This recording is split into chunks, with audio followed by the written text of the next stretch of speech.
He was found in the woods 20 miles away. Alive. He couldn't explain how he got there, and neither could anyone else. I've followed true crime for years, but some cases don't feel like crimes as much as glitches in reality. This is one of them. It happened in my county in 2016, and even now, law enforcement avoids talking about it. Not because it's sensitive, but because nobody knows what to say. This is the story of Evan Miller. The man who disappeared, and came back wrong. Evan Miller was 27 years old. Quiet. Predictable. Routine-driven. He worked as a data analyst, lived alone, and kept to himself. No criminal history. No mental health record. No drug use. The kind of guy police usually rule out quickly when something goes wrong. On October 6, 2016, Evan followed his usual morning routine. Security footage from his apartment complex shows him leaving at 7:18 a.m. He's wearing a gray hoodie, jeans, running shoes, a backpack with his laptop. He locks the door, checks his phone, walks out of frame. That's the last normal thing Evan Miller ever did. Evan never arrived at work. By 11:30 a.m., his manager tried calling him, no answer. By noon, his phone went straight to voicemail. By evening, his sister noticed something else. Evan's car was still parked outside his apartment. Inside the apartment. Wallet, still there. Spare keys, untouched.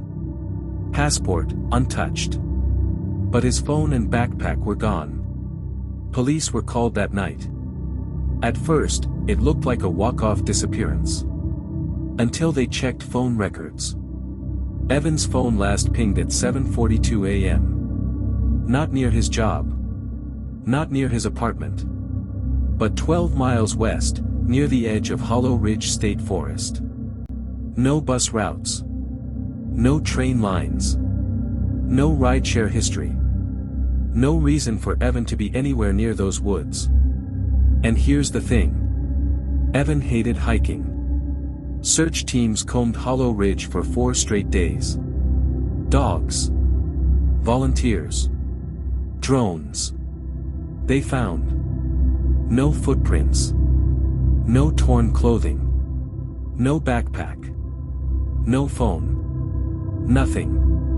It was as if Evan had never entered the forest at all.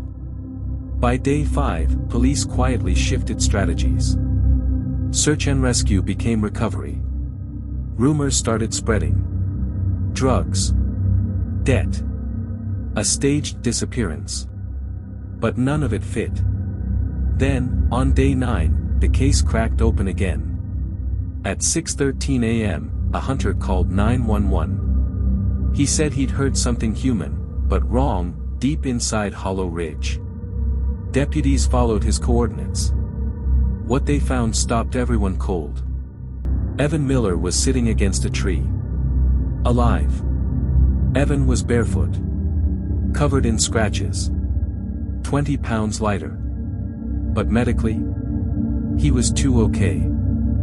No broken bones. No severe exposure. No injuries consistent with being lost for 9 days. Doctors couldn't explain it. Neither could Evan. When asked how he survived, he said, "I wasn't always outside." That sentence never appeared in the final report.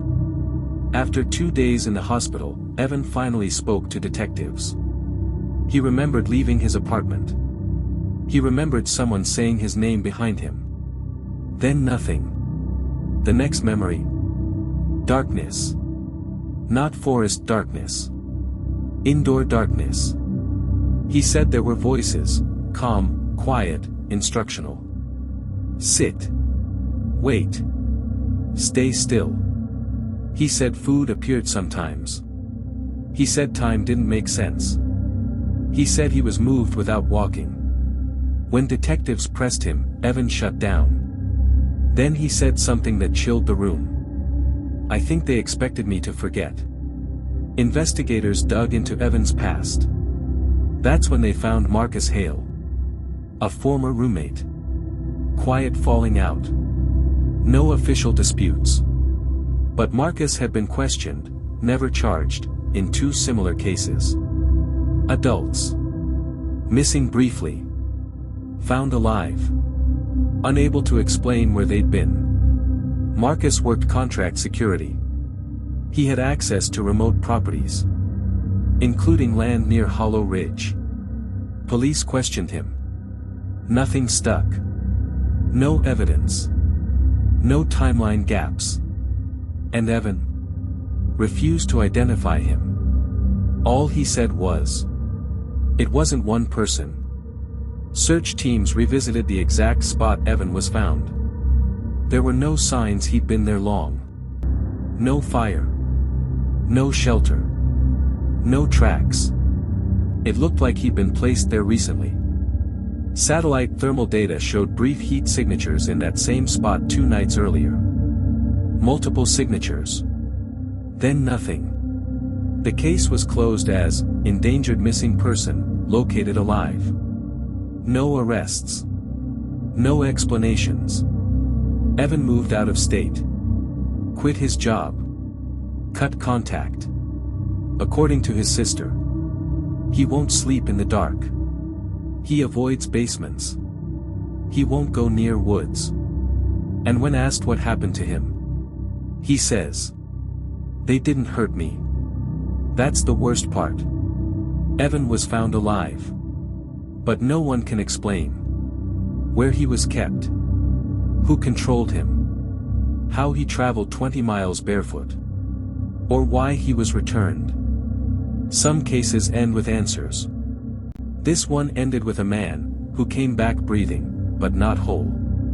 Studio microphone. This is Real-Time Tellers, real crimes, real people, told in real time. Subscribe for more stories the world tried to forget.